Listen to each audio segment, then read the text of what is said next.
Yang disebut Jawa adalah keturunan etnik Nusantara yang dulunya penghuni benua Atlantis sebelum dikirim banjir besar oleh Allah.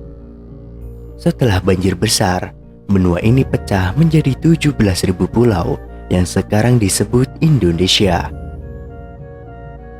Hanya beberapa etnik yang masih tersisa, selebihnya menjadi cikal bakal bangsa-bangsa dunia, antara lain bangsa India, Cina, termasuk Jepang, Eropa, Israel, Arab, dan Indian.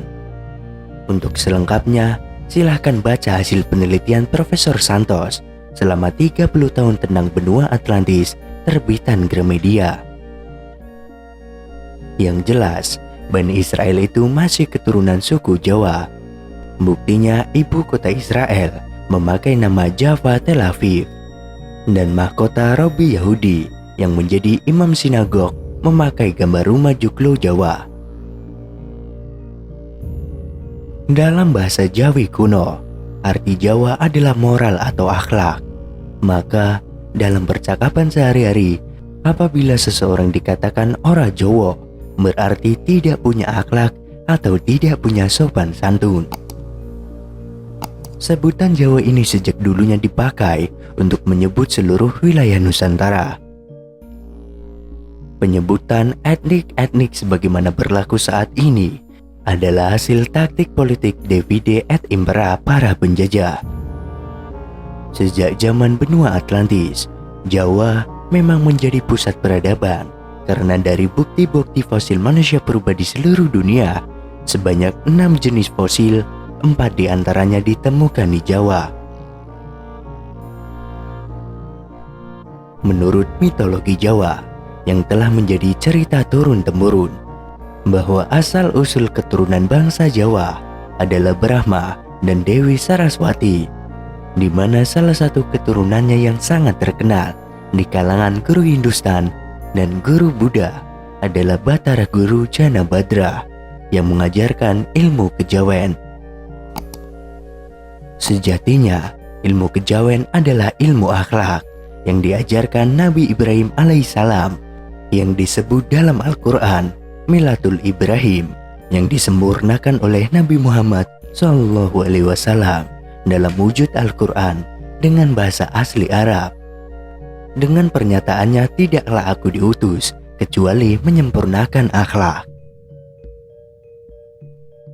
Dalam buku kisah perjalanan guru Hindustan di India maupun guru Buddha di Cina, mereka menyatakan sama-sama belajar ilmu kejawen kepada guru Janabadra dan mengembangkan ilmu kejawen ini dengan nama sesuai daerah asal mereka masing-masing.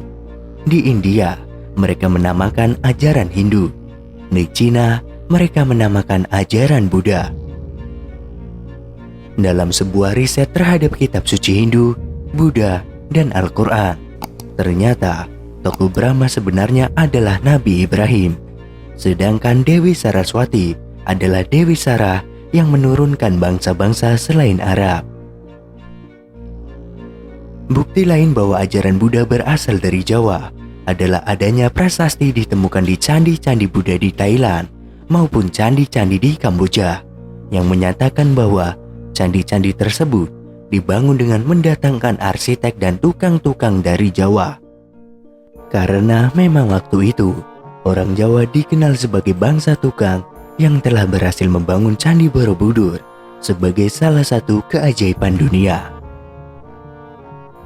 Ternyata, berdasarkan hasil riset Lembaga Studi Islam dan Kepurbakalaan yang dipimpin oleh Kiai Haji Fahmi Basyah, dosen Matematika Islam UIN Syarif Hidayatullah, bahwa sebenarnya Candi Borobudur adalah bangunan yang dibangun oleh tentara Nabi Sulaiman, termasuk di dalamnya dari kalangan bangsa jin dan setan, yang disebut di dalam Al-Quran sebagai Arsy Ratu Sabah.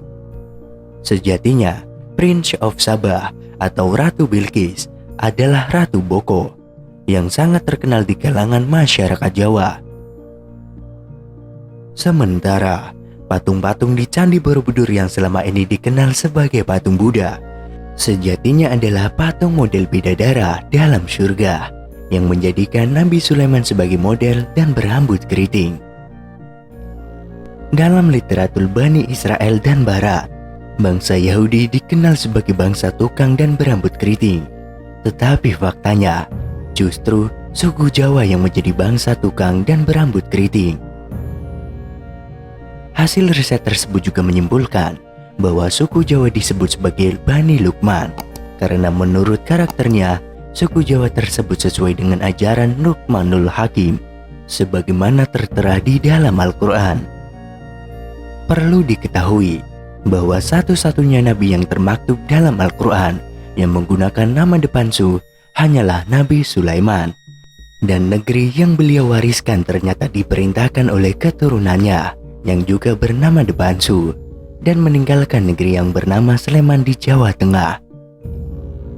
Nabi Sulaiman mewarisi kerajaan dari Nabi Daud yang dikatakan di dalam Al-Quran dijadikan khalifah di bumi atau menjadi penguasa dunia dengan benua Atlantis sebagai pusat peradabannya. Nabi Daud juga dikatakan raja yang mampu menaklukkan besi, membuat senjata dan gamelan dengan tangan. Beliau juga bersuara merdu dan juga menaklukkan gunung hingga dikenal sebagai Raja Gunung. Di Nusantara ini, yang dikenal sebagai Raja Gunung adalah Sailendra. Menurut Dr. Daud Yusuf, nama Sailendra berasal dari kata Saila dan Indra. Saila yang berarti raja dan Indra yang berarti gunung. Sudah menjadi keniscayaan sejarah. Dari Indonesia lah, pada suatu masa nanti akan bersatu sebuah kekuatan besar yang diinspirasi dari kekuatan spiritual Ibrahim, Daud, Sulaiman, dan Muhammad Shallallahu Alaihi Wasallam yang akan memenangkan Islam atas Zionis Israel dan para pendukungnya. Para peneliti telah menyelenggarakan ekspedisi menjelajah negeri para nabi, situs Nabi Daud dan Nabi Sulaiman di Jawa Tengah. Situs Nabi Nuh ada di Jawa Timur, di mana di daerah ini terdapat kembaran Gunung Ararat di Turki, yaitu gunung tempat berlabuhnya perahu Nabi Nuh. Fosil perahu ini setelah diteliti arkeolog Belanda menyimpulkan bahwa perahu tersebut terbuat dari kayu jati berkapur. Kayu ini hanya ada di Jawa. Setelah fosil kayu ini umurnya diukur melalui teknik isotop C14, ternyata Nabi Nuh hidup di zaman setelah Nabi Ibrahim dan tempat tinggalnya di tanah Jawa. Tentu fakta ini perlu diteliti lebih lanjut. Di samping itu ada fakta lain tentang situs Nabi Daud dan Nabi Sulaiman di Yerusalem sebagaimana dimuat majalah Times edisi 1 Februari yang memuat pernyataan Raphael Greenberg, seorang dosen di Universitas Tel Aviv. Ia mengatakan, secara teori, seharusnya Anda sudah mendapatkan sesuatu hanya setelah melakukan penggalian selama 6 minggu. Tapi nyatanya, setelah dilakukan penggalian tanpa henti selama 2 tahun, tidak ada hasil apapun yang memuaskan.